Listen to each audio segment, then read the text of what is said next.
डरावनी योग शिक्षक की रहस्यमयी कहानी।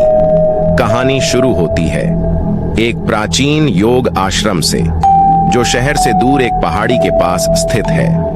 आश्रम में लोग आध्यात्मिक शांति और शारीरिक स्वास्थ्य के लिए आते हैं। सुरभि नाम की एक महिला हाल ही में वहां योग सीखने आई है। उसे योग सिखाने वाली गुरु मालती एक प्रसिद्ध और अनुभवी शिक्षक हैं, जिनके बारे में कहा जाता है कि उनके पास अलौकिक शक्तियां हैं। आश्रम का वातावरण शांत और सकारात्मक दिखता है, लेकिन सुरभि को शुरू से ही कुछ अजीब महसूस होता है। सुरभि की पहली योग क्लास मालती के साथ शुरू होती है। क्लास के दौरान मालती की आंखों में एक अजीब सी चमक होती है। जब मालती योग के आसन करवाती हैं, तो सुरभि को ऐसा लगता है कि उसकी आत्मा शरीर से बाहर निकलने वाली है। आसन करते समय उसे हल्का सा चक्कर आता है और उसके कानों में कुछ फुसफुसाहट सी सुनाई देती है, जैसे कोई उसके बहुत पास आकर कुछ कह रहा हो। वह घबरा जाती है, लेकिन उसे लगता है कि ये उसकी थकान का नतीजा है। मालती की मुस्कान उसे और बेचैन कर देती है। रात में सुरभि को ध्यान के लिए बुलाया जाता है। ध्यान कक्ष का माहौल बहुत गहरा और रहस्यमयी होता है।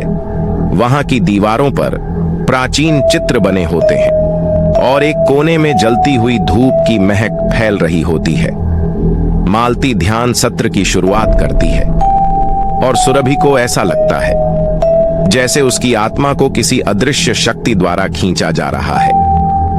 वह आंखें खोलने की कोशिश करती है, लेकिन मालती उसे और गहरे ध्यान में जाने के लिए कहती हैं।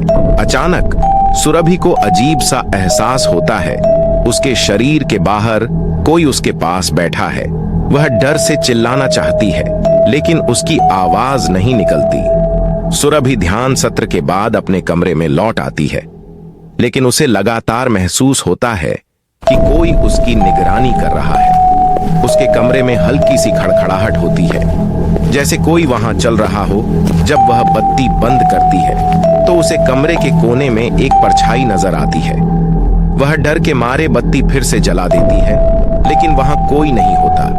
अगली सुबह वह अपने अनुभव के बारे में बाकी छात्रों से बात करती है, लेकिन सब उसे अनदेखा कर देते हैं, मानो कुछ हुआ ही नहीं। मालती उसे समझाती हैं कि यह उसके ध्यान के अनुभव का एक हिस्सा है और इसे नजरअंदाज कर देना चाहिए। सुरभि को शक होता है और वह आश्रम के बारे में छानबीन करने लगती है। उसे पता चलता है कि यह आश्रम हमेशा से ऐसा नहीं था।